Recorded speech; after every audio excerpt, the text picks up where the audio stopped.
नमस्कार दोस्तों, स्वागत है आपका हमारे YouTube चैनल जलधारी क्लासेस में। दोस्तों, इंडियन हिस्ट्री का आज ये छठा लेक्चर है दोस्तों, और इस छठे लेक्चर में आज हम यहाँ पे चर्चा करेंगे महाजनपद काल की।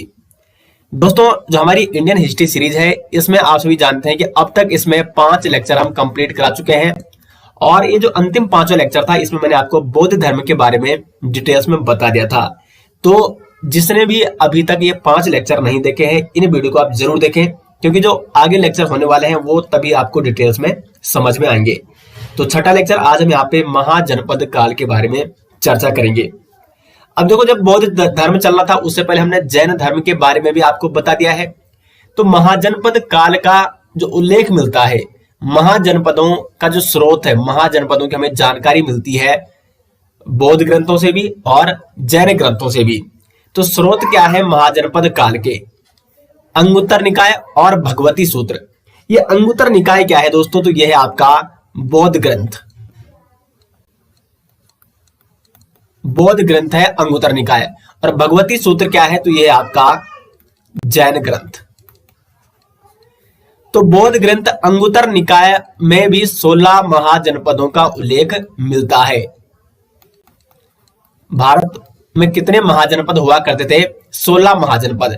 और जैन ग्रंथ है भगवती सूत्र। भगवती सूत्र किस धर्म का ग्रंथ है? तो जैन ग्रंथ है भगवती सूत्र। इसमें भी दोस्तों 16 महाजनपद का उल्लेख देखने को मिलता है।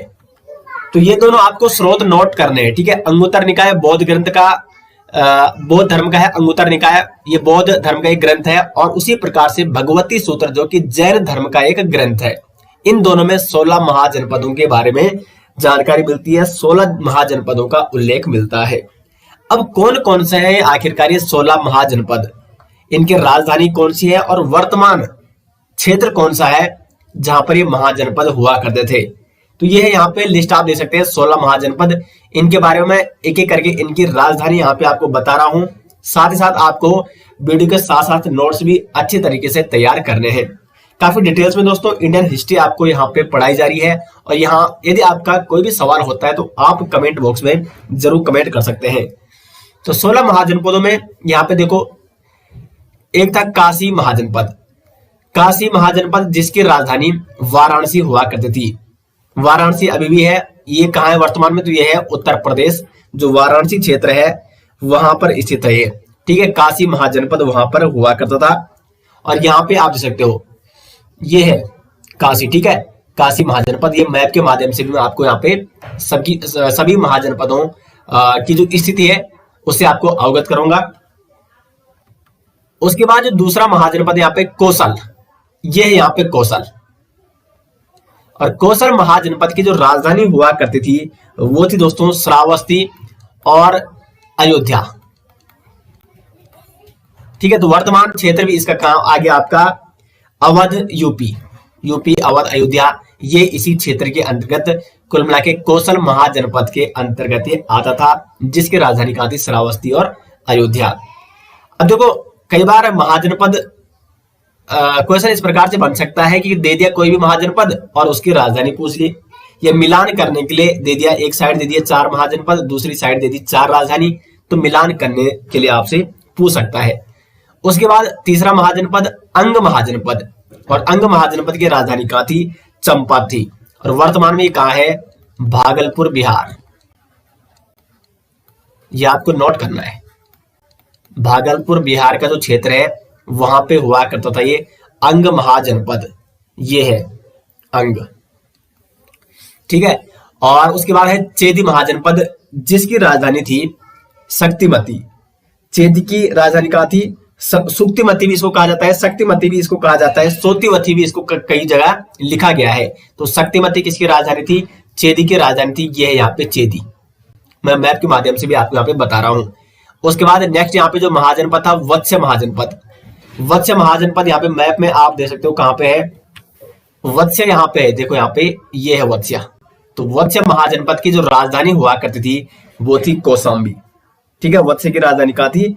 कौशाम्बी हुआ करती थी। उसके बाद, और ये वर्तमान क्षेत्र का है इसका वर्तमान क्षेत्र है इलाहाबाद यूपी। इलाहाबाद यूपी। और चेदिका मैंने आपको बता दिया है, चेदिका जो वर्तमान क्षेत्र है यह है आपका बुंदेलखंड यूपी। अधिकांशतः ये कहां थे, यूपी में आते हैं। उसके बाद कुरु साम्राज्य के बारे में आपने सुना होगा, कौरव पांडव, तो इनकी राजधानी कहां हुआ करती थी, इंद्रप्रस्थ हुआ करती थी। ये है यहाँ पे कुरु साम्राज्य, कुरु महाजनपद, ठीक है, महाजनपद उस समय इनको कहा जाता था। तो कुरु महाजनपद जिसकी राजधानी इंद्रप्रस्थ हुआ करती थी, और वर्तमान में मेरठ, दक्षिण पश्चिम हरियाणा, तो हरियाणा का क्षेत्र ये सब कुरु महाजनपद के अंतर्गत आता था। उसके बाद यहाँ पे पांचाल, पांचाल की जो राजधानी, इसकी दो राजधानी हुआ करती थी, अहिछत्र और कामपिल्या। तो ये है यहाँ पे पांचाल, कुरु साम्राज्य के ही बगल में स्थित है, कुरु महाजनपद के ही बगल में स्थित है यहाँ पे पांचाल महाजनपद, जहां का राजा जो द्रौपदी थी, राजा द्रुपद, वो भी पांचाल का ही राजा हुआ करता था। पांडव या मतलब कुरु महाजनपद के बारे में जब आप जानकारी लेते हैं, कुरु साम्राज्य के बारे में पढ़ते हैं, तो वहां पे पांचाल का भी उल्लेख देखने को मिलता है। उसके बाद मत्स्य, तो मत्स्य ये यहाँ पे, और इसकी राजधानी हुआ करती विराटनगर। इसी मत्स्य देश में पांडवों ने अपना अज्ञातवास भी बिताया था, ठीक है, विराटनगर में। तो मत्स्य महाजनपद की जो राजधानी हुआ करती थी वो थी विराटनगर, और वर्तमान में ये आपका इधर, ये आपका जयपुर राजस्थान ये क्षेत्र आ गया है। जयपुर हो गया, अलवर, जयपुर राजस्थान, इसको आप नोट कर सकते हैं। उसके बाद है नेक्स्ट महाजनपद है सूरसेन। तो सूरसेन आप यहां पे मैप में दे सकते हो, यह है यहाँ पे सूरसेन महाजनपद, और इस महाजनपद की जो राजधानी थी वो थी दोस्तों मथुरा। वर्तमान में ये मथुरा उत्तर प्रदेश में आता है। उसके बाद नेक्स्ट यहाँ पे अस्मक, अस्मक की राजधानी कहाँ थी, तो पोतन, या इसको पोटिल भी कहा जाता है। तो अस्मक महाजनपद की राजधानी थी पोतन या पोटिल, और ये था आपका महाराष्ट्र, यानी कुल मिला के ये दक्षिण में है। ये वर्तमान में कहा है, ये महाराष्ट्र के अंतर्गत आगे नहीं, इधर ये महाराष्ट्र है, तो अस्मक ये दक्षिण है, दक्षिण में, ठीक है। तो दक्षिणी भारत में एकमात्र महाजनपद, देखो ये सब दोस्तों, ये सारे महाजनपद आप देख सकते हैं, ये सारे उत्तरी क्षेत्र में स्थित है, और दक्षिण क्षेत्र में एकमात्र महाजनपद यहाँ पे देखने को मिल रहा है, वो है अस्मक। तो एग्जाम में इस प्रकार से भी क्वेश्चन बन सकता है कि 16 महाजनपदों में दक्षिणी महाजनपद या दक्षिणी क्षेत्र में स्थित महाजनपद कौन सा था, तो वो था यहाँ पे अस्मक महाजनपद। पोतन, पोटिल, पोतन या पोटिल इसकी राजधानी हुआ करती थी। तो इसकी राजधानी भी मोस्ट इंपोर्टेंट है। उसके बाद नेक्स्ट यहाँ पे अवंती, अवंती महाजनपद, इसकी राजधानी उज्जैन और महिष्मति हुआ करती थी। अवंती की राजधानी कहाँ थी, उज्जैन, उज्जैन इसकी उत्तरी राजधानी थी, और महिष्मति इसकी थी दक्षिणी राजधानी। उज्जैन इसकी उत्तरी राजधानी थी। अवंती यहां पे आप देख सकते हो, ये है यहाँ पे अवंती, ठीक है। तो अवंती की राजधानी उज्जैन और महिष्मति हुआ करती थी, और वर्तमान में अवंती कहाँ है, तो ये आपका मालवा मध्य प्रदेश के अंतर्गत आता है। मालवा मध्य प्रदेश का जो हिस्सा है वो क्षेत्र अवंती महाजनपद के क्षेत्र में आता था। उसके बाद नेक्स्ट यहाँ पे गांधार, गांधार का है आपका, ये आपका यहाँ हो गया पाकिस्तान में, ठीक है। वर्तमान में ये क्षेत्र पाकिस्तान में है, और इसकी राजधानी तक्षशिला हुआ करती थी, तक्षशिला, ठीक है। तो तक्षशिला किसकी राजधानी थी, गांधार की राजधानी थी। नेक्स्ट जो महाजनपद है वो है कंबोज, कंबोज की राजधानी हाटक और राजपुर हुआ करती थी। कंबोज की राजधानी कहां थी दोस्तों, हाटक और राजपुर, और वर्तमान में ये आपका जम्मू कश्मीर हो गया, अफगानिस्तान हो गया, अफगानिस्तान, ठीक है। कुछ क्षेत्र इसमें पाकिस्तान सम्मिलित हो गया। तो ये देखो यहाँ पे कुल मिला के भारत के, वर्तमान भारत की अगर बात करें तो भारत के बाहर 2 महाजनपद थे, कंबोज महाजनपद, इसमें अफगानिस्तान का अधिकांश क्षेत्र, जम्मू कश्मीर का कुछ क्षेत्र, ये देखो यहाँ पे, ठीक है, और गांधार जो कि पाकिस्तान में स्थित है। तो गांधार महाजनपद और कंबोज महाजनपद जो कि वर्तमान में भारत के बाहर है, ठीक है, वर्तमान क्षेत्र। और नेक्स्ट यहाँ पे वज्जी, वज्जी जिसकी राजधानी वैशाली हुआ करती थी। तो ये है यहाँ पे वज्जी, इसका आप स्क्रीनशॉट भी ले सकते हैं। और उसके बाद यहाँ पे नेक्स्ट है मल्ल महाजनपद, जिसकी राजधानी कुशीनगर और पावा हुआ करती थी। और नेक्स्ट है मगध, जिसकी राजधानी गिरिब्रज और या राजगृह हुआ करती थी। सबसे शक्तिशाली जो जनपद था, महाजनपद, वो था मगध, और इसी मगध महाजनपद के बारे में दोस्तों हम डिटेल्स में जानेंगे। मगध महाजनपद में कौन कौन से यहाँ पे राजवंश का उदय हुआ। हर्यक वंश हो गया, उसके बाद नागवंश, नंदवंश और मौर्य वंश का उदय किस प्रकार से होता है, मगध साम्राज्य के बारे में हम डिटेल्स में आज इसी वीडियो में जानेंगे। तो अभी आप दोस्तों इसका स्क्रीनशॉट ले सकते हैं। यहाँ पर मैं धीरे धीरे ऊपर कर रहा हूं, आप एक एक करके इनका स्क्रीनशॉट ले सकते हैं। यहाँ पे देखो स्रोत मैंने आपको बता दिया है, 16 महाजनपदों और उनकी राजधानी के बारे में भी बता दिया है। ठीक है, तो इस मैप का भी आप मैप के माध्यम से भी मैंने बता दिया है, तो मैप का भी आप क्या ले सकते हैं, स्क्रीनशॉट ले सकते हैं। तो ये हो गया 16 महाजनपदों के बारे में। अब हम आगे बढ़ते हैं और आगे मैंने अभी आपको बताया था हम मगध साम्राज्य के बारे में जानेंगे, क्योंकि सबसे शक्तिशाली साम्राज्य जिसको माना जाता है, सबसे शक्तिशाली महाजनपद इस समय जो हुआ करता था मगध साम्राज्य था या मगध महाजनपद। मगध में बहुत सारे यहाँ पे राजवंशों का उदय होता है, बहुत सारे वंश यहाँ पे स्थापित होते हैं। सबसे जो पहला राजवंश माना जाता है वो माना जाता है वृहदत्त राजवंश को। ठीक है, वृहदत्त राजवंश। और लेकिन इसका दोस्तों कहीं भी कोई ऐतिहासिक विवरण प्राप्त नहीं होता है। ठीक है, इसलिए जो यहाँ पे हर्यक वंश के बारे में काफी जानकारी मिलती है। वृहदत्त के बाद जो वंश है हर्यक वंश, उसके बाद यहाँ पे नागवंश का उल्लेख मिलता है, नागवंश के बारे में नंदवंश का उल्लेख मिलता है, और नंदवंश के बाद मौर्य वंश का यहाँ पे उल्लेख मिलता है, जिसका संस्थापक कौन था, चंद्रगुप्त मौर्य। तो सभी राजवंशों के संस्थापक मैंने यहाँ पे दिए हैं। वृहदत्त राजवंश का संस्थापक वृहदत्त था और इसका पुत्र कौन था, जरासंध। ठीक है, जरासंध और भीम का युद्ध आप जो पांडव थे भीम, ठीक है, उनका युद्ध और जरासंध का मल्ल युद्ध आपने महाभारत में देखा होगा जरूर, और उसमें भीम की विजय होती है। तो वृहदत्त ठीक है, वो भी मगध का ही था और उसका पुत्र था जरासंध, उसी के साथ भीम का युद्ध हुआ था, मल्ल युद्ध। उसके बाद वृहदत्त के बाद यहाँ पे जो जिस वंश की स्थापना होती है वो होती है हर्यक वंश, और हर्यक वंश की स्थापना कौन करता है, बिंबिसार करता है। बहुत सारे अभ्यर्थी बिंबिसार और बिंदुसार में कंफ्यूज होते हैं। ठीक है, तो बिंदुसार वो मौर्य वंश का था, चंद्रगुप्त मौर्य का पुत्र हुआ करता था बिंदुसार, जबकि बिंबिसार कौन है, हर्यक वंश का संस्थापक। इनके बारे में अभी हम इस वीडियो में डिटेल्स में जानेंगे। उसके बाद नागवंश आता है। नागवंश इसका संस्थापक कौन था, शिशुनाग। नागवंश के बाद यहाँ पे स्थापित होता है नंदवंश, और नंदवंश का संस्थापक कौन था, महापद्मनंद। और नंदवंश को समाप्त कौन करता है, चंद्रगुप्त मौर्य।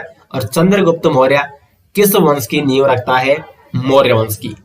तो इन सभी वंशों के बारे में हम यहाँ पे जानेंगे इंडियन हिस्ट्री में। तो सबसे पहले जो पहला राजवंश है यहाँ पे मगध साम्राज्य का, वृहदत्त राजवंश, जिसका संस्थापक कौन था, वृहदत्त। वृहदत्त ने इसकी स्थापना की और इसका बेटा हुआ जरासंध। जरासंध का मल्ल युद्ध होता है किसके साथ, भीम के साथ। ठीक है, भीम के साथ मल्ल युद्ध होता है और इसमें यह पराजित होता है जरासंध। इसके बारे में आपने महाभारत में पूरी स्टोरी सुनी होगी जरासंध की जरूर। तो भीम के साथ जरासंध का मल्ल युद्ध होता है और उसमें यह पराजित हो जाता है। जरासंध के बाद जो राजा बनता है वो बनता है सहदेव, और अंतिम शासक इसका जो होता है वृहदत्त राजवंश का, वो था रिपुजन्य। कौन था, रिपुजन्य। लेकिन दोस्तों इस राजवंश के बारे में कोई भी यहाँ पे कोई ऐसी ऐतिहासिक उल्लेख नहीं मिलता है। इसके बाद यहाँ पे वृहदत्त राजवंश के बाद मगध में किस वंश की स्थापना होती है, हर्यक वंश की स्थापना। और हर्यक वंश का संस्थापक कौन था, तो वो था बिंबिसार। बिंबिसार ने यहाँ पे मगध में जब बिंबिसार ने शासन किया तो इसने अपने साम्राज्य का अत्यधिक विस्तार किया, और इसने साम्राज्य स्थापित करने के लिए कौन सी पद्धति अपनाई, वैवाहिक पद्धति। वैवाहिक संबंध दोस्तों इसने स्थापित किए बिंबिसार ने, और वैवाहिक संबंध स्थापित कर इसने अपने साम्राज्य का अत्यधिक विस्तार किया था। बिंबिसार ने राजधानी कहां बनाई, एग्जाम में क्वेश्चन बन सकता है। तो बिंबिसार की राजधानी थी राजगृह, यानी राजगीर। अब यहाँ पे मैप के माध्यम से मैं आपको समझाता हूं कि किस प्रकार ने बिंबिसार ने यहाँ पे वैवाहिक संबंध स्थापित करके अपने साम्राज्य का विस्तार किया था। देखो इसकी जो पत्नियां थी, एक थी महाकोसला, इसकी प्रथम पत्नी थी महाकोसला। यहाँ पे ये देखो, ये है मगध साम्राज्य। मगध साम्राज्य काफी शक्तिशाली महाजनपद ये हुआ करता था। यहाँ पे आप देख सकते हो कौशल, कौशल महाजनपद। तो मगध में अभी कौन बैठा है? मगध में, मगध का राजा कौन था, कौन है अभी? ये है बिंबिसार। बिंबिसार यहाँ पे बैठा हुआ है, यहाँ पे बी में लिख देता हूं। बिंबिसार वैवाहिक संबंध स्थापित करता है कौशल देश से। कौशल का इस समय राजा कौन है? तो कौशल का राजा इस समय प्रसेनजीत, प्रसेनजीत, ठीक है।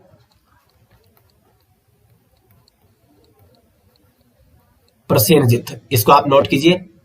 कौशल का राजा कौन है? प्रसेनजीत। और कौशल के राजा प्रसेनजीत की बहन थी महाकोसला, ठीक है। ये किसकी बहन है?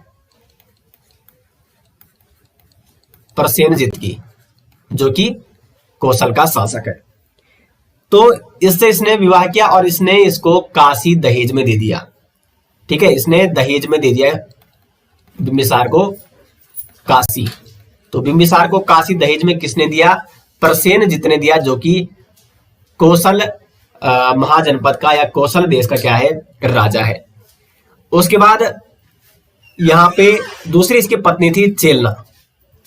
चेलना यहां पे आप देख सकते हैं, यहां पे वैशाली, ये वज्जी है ना, तो वज्जी की राजधानी हुआ करती थी वैशाली। तो वैशाली के राजा कौन थे? वैशाली के राजा हुआ करते थे उस समय लिच्छवी वंश के राजा चेटक, ठीक है। तो ये थी जो चेलना थी, ये किसकी पुत्री थी? यहाँ पे चेटक। और ये चेटक लिच्छवी वंश का शासक था, जो कि यहाँ पे वज्जी, वज्जी जिसकी राजधानी क्या है यहाँ पे? वैशाली है, वैशाली का ये शासक था। तो वैशाली का शासक था चेटक, वैशाली शासक, लिच्छवी वंश का शासक चेटक वैशाली का राजा था। इसकी पुत्री थी चेलना। तो इससे भी इसने विवाह संबंध स्थापित कर दिए। तो यहां तक अपने इसने साम्राज्य फैला दिया। उसके बाद क्षेमा, इसको खेमा भी कहा जाता है। यह थी पंजाब के शासक, पंजाब शासक की राजकुमारी, ठीक है। पंजाब शासक की पुत्री या पंजाब की राजकुमारी आप इसको कह सकते हैं। इससे भी इसने विवाह कर लिया। तो कुल मिला के मगध साम्राज्य का काफी विस्तार किया था बिंबिसार ने। और इसमें जो इसने कौन सी रणनीति अपनाई थी? तो वो रणनीति वैवाहिक संबंध स्थापित करने की। तो काफी इसने अपने साम्राज्य का विस्तार किया था।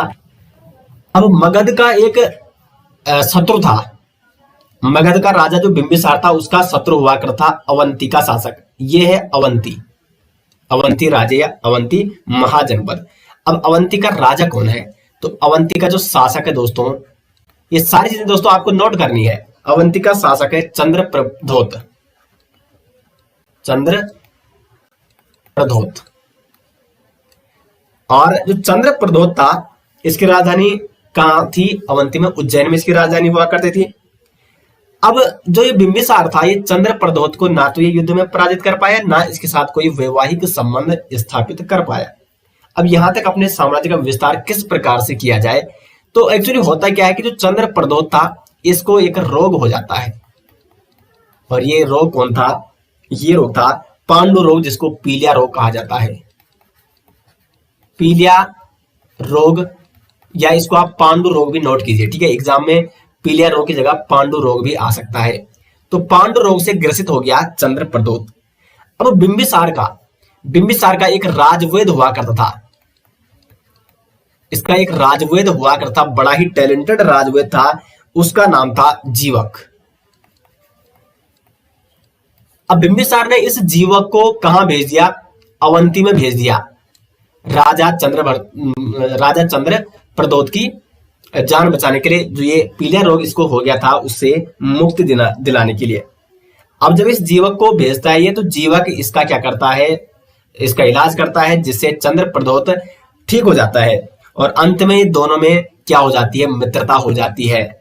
तो कुल मिला के बिंबिसार ने अपने साम्राज्य को वैवाहिक संबंध से इसने अपने साम्राज्य का विस्तार किया, और अवंती के साथ इसने मित्रता स्थापित करके अपने साम्राज्य का विस्तार किया था। तो अवंती के साथ इसने क्या कर दी, मित्रता कर दी, जहां का शासक चंद्र प्रद्योत हुआ करता था। तो ये तो हो गया यहाँ पे किसके बारे में जानकारी, बिंबिसार के बारे में जानकारी। ठीक है, साथ साथ इसने कौशल से भी विवाह संबंध स्थापित किया, यहाँ पे वैशाली से भी इसने विवाह संबंध स्थापित किया, और पंजाब की राजकुमारी खेमा से भी इसने विवाह संबंध स्थापित किया था। यहां तक दोस्तों आपको समझ में आ गया होगा, इसका आप स्क्रीनशॉट भी ले सकते हैं, सारी चीजें आपको ये नोट करनी होगी।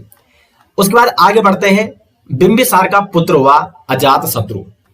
अब इनका दोस्तों वैसे जो शासन काल है अजात शत्रु का, अगर हम बात करें 492 ईसा पूर्व से लेकर 460 ईसा पूर्व माना जाता है। लेकिन ये आपको जरूरी नोट करना है, क्योंकि देखो शासनकाल नहीं पूछ जाएगा इनका, क्योंकि अलग अलग इतिहासकारों ने इनके शासनकाल के बारे में अलग अलग जानकारी दी है। जो बिंबिसार था इसका यह माना जाता है कि 544 से लेकर 492 तक।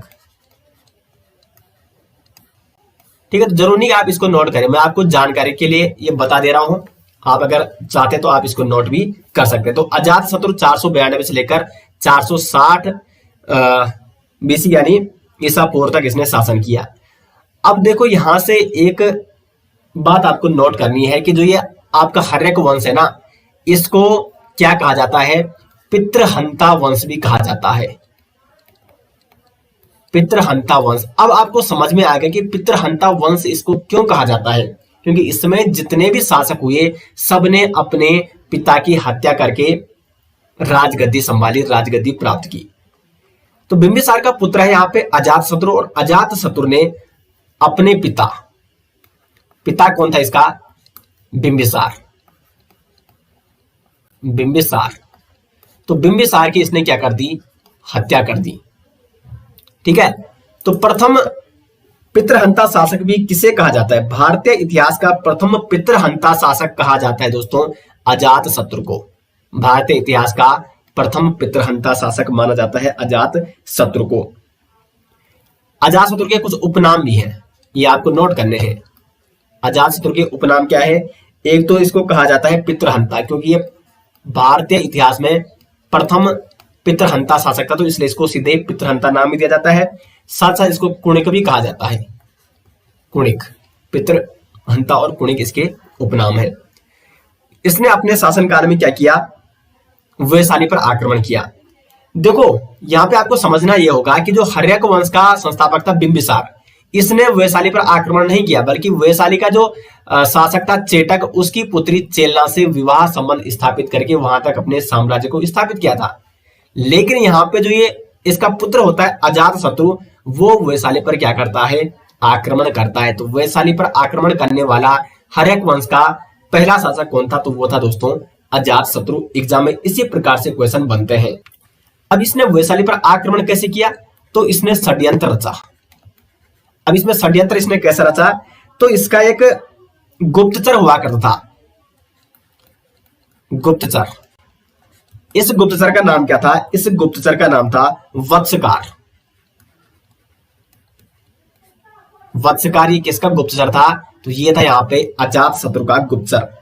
ये इसको भेजता है वैशाली, कहां भेजता है, वैशाली में इसको भेजता है। वैशाली में उस समय किस राजवंश का शासन था, लिच्छवी वंश के राजवंशों का उस समय शासन हुआ करता था। तो लिच्छवी वंश में ये वत्सकार उनमें फूट डालता है, और जिसके कारण इस राजवंश में आपसी फूट के कारण फायदा किसको होता है, अजात शत्रु को होता है। अजात शत्रु से वहां पे आक्रमण कर देता है, क्योंकि वैशाली आंतरिक फूट की वजह से, आंतरिक कलेश की वजह से बिखर गया था, जिसके कारण अजात शत्रु आसानी से वहां पे आक्रमण करके उसे पराजित करता है। तो वैशाली में जब ये आक्रमण करता है तो ये दो शस्त्रों का प्रयोग करता है। एक का नाम था रथ मुंसल और दूसरे शस्त्र का नाम था महाशील पटक। रथ मुंसल एक रथ था, उसके चारों ओर क्या लगे रहते थे, हथियार लगे रहते थे। तो ये था रथ मुंसल, और जो दूसरा शस्त्र था वो था महाशील पटक, यानी महान शील का मतलब पत्थर होते हैं। ये क्या करता, बड़े बड़े पत्थरों को फेंकता था दुश्मनों की ओर, जिससे दुश्मन वैसे ही मर जाते थे। तो दो शस्त्रों का प्रयोग इसने वैशाली पर आक्रमण करने के दौरान किया था अजातशत्रु ने, रथमुंसल और महाशीलपटक, ये दोनों आपको नोट करने हैं। साथ ही साथ अजातशत्रु ने अपनी राजधानी में किलेबंदी और दुर्ग निर्माण का कार्य कराया था। यहां तक दोस्तों आप पहले स्क्रीनशॉट ले सकते हैं, उसके बाद मैं कुछ आपको अन्य पॉइंट यहाँ पे अन्य फैक्ट समझाने वाला हूं अजातशत्रु के बारे में। तो इसका आपने स्क्रीनशॉट ले लिया होगा, इसको मैं मिटा देता हूं यहाँ पे। उसके बाद अजातशत्रु के बाद हम यहाँ पे उदयनी के बारे में भी चर्चा करेंगे, उसके बाद नागदशक के बारे में चर्चा करेंगे। अब देखो अजातशत्रु के बारे में फैक्ट ये है कि जो अजातशत्रु का पिता आप सभी जानते हैं कौन था, वो था बिंबिसार। और अजातशत्रु की माता का नाम क्या था? इसकी माता का नाम था चेलना। अब देखो यहां पे इसको समझो, बिंबिसार की पत्नियां थी, वैसे उसकी बहुत सारी पत्नियां थी, लेकिन विशेष रूप से महाकोसला, चेलना और क्षेमा या खेमा। तो चेलना का पुत्र अजातशत्रु ये राजगद्दी पर बैठता है। और यहाँ पे जो महाकोसला बिंबिसार की पत्नी हुआ करती, वो किसकी बहन थी? प्रसेनजित की बहन थी, जो कि कौशल देश का राजा हुआ करता था, कौशल महाजनपद का राजा हुआ करता। और इस प्रसेनजित ने काशी दहेज रूप में दी थी किसको? बिंबिसार को। अब जब मगध का राजा अजातशत्रु बन गया, और अजातशत्रु महाकौशला का पुत्र तो है नहीं, बल्कि किसका पुत्र है? चेलना का पुत्र है, यानी बिंबिसार की दूसरी पत्नी का। तो इसलिए प्रसेनजित काशी को वापस ले लेता है, जो उसने बिंबिसार को दहेज रूप में काशी दिया था, उस काशी को ये वापस ले लेता है। अब अजातशत्रु की बात अच्छी लगती है, तो अजातशत्रु युद्ध करता है किसके साथ? प्रसेनजित के साथ। यानी अजातशत्रु ने युद्ध किया था प्रसेनजित के साथ, जो कि कौशल महाजनपद का राजा था, शासक था। लेकिन इस युद्ध में दोस्तों ये हार जाता है, और अंत में दोनों के मध्य संधि होती है। संधि होती है अजातशत्रु और किसके मध्य? प्रसेनजित के मध्य। और जब संधि होती है तो फिर ये प्रसेनजित इसको क्या देता है? काशी। ठीक है, जो बिंबिसार को इसने काशी दहेज रूप में प्रदान किया था, फिर अजातशत्रु को वापस लौटा देता है काशी को। और साथ ही साथ प्रसेनजित ने अपनी पुत्री वजिरा का विवाह, अजातशत्रु का विवाह किससे होता है? तो ये होता है वजिरा से। और ये किसकी यहाँ पे पुत्री हुआ करती है? किसकी पुत्र थी? तो प्रसेनजित की पुत्र थी वजिरा। तो प्रसेनजित अपनी पुत्री वजिरा का विवाह किससे कराता है? अजातशत्रु से कराता है। ये आपको विशेष तौर पर नोट करना है। ठीक है, तो यहां तक आप समझ गए होंगे। उसके बाद अजातशत्रु के बाद शासक कौन बनता है? उदयनी बनता है। और उदयनी की सबसे बड़ी बात यह है, यहाँ पे आपको ये नोट करना होगा कि इसने पाटलिपुत्र को राजधानी बनाया। देखो इसका जो दादा था, उदयनी का दादा ही रहा होगा ना यहाँ पे बिंबिसार। तो बिंबिसार की राजधानी कहाँ थी? राजगृह, जिसको राजगिरी भी कहा जाता है। बिंबिसार के बाद अजातशत्रु शासक बनता है, तो उसकी राजधानी भी राजगृह थी, वहां पर उसने किलेबंदी भी कराई थी। लेकिन जब उदयनी शासक बनता है तो उसने राजधानी राजगृह से कहां स्थानांतरित कर दी? पाटलिपुत्र स्थानांतरित कर दी। तो हर्यक वंश का ऐसा राजा जिसने अपनी राजधानी राजगृह से स्थानांतरित करके पाटलिपुत्र स्थापित की, वो था उदयनी। या पाटलिपुत्र राजधानी बनाने वाला शासक कौन था हर्यक वंश का? वो था उदयनी। उसके बाद उदयनी के बाद जो शासक बनता है वो बनता है नागदशक। और नागदशक जो कि यहाँ पे अंतिम शासक होता है हर्यक वंश का। इस नागदशक की हत्या कौन करता है? तो इस नागदशक की हत्या करता है शिशुनाग।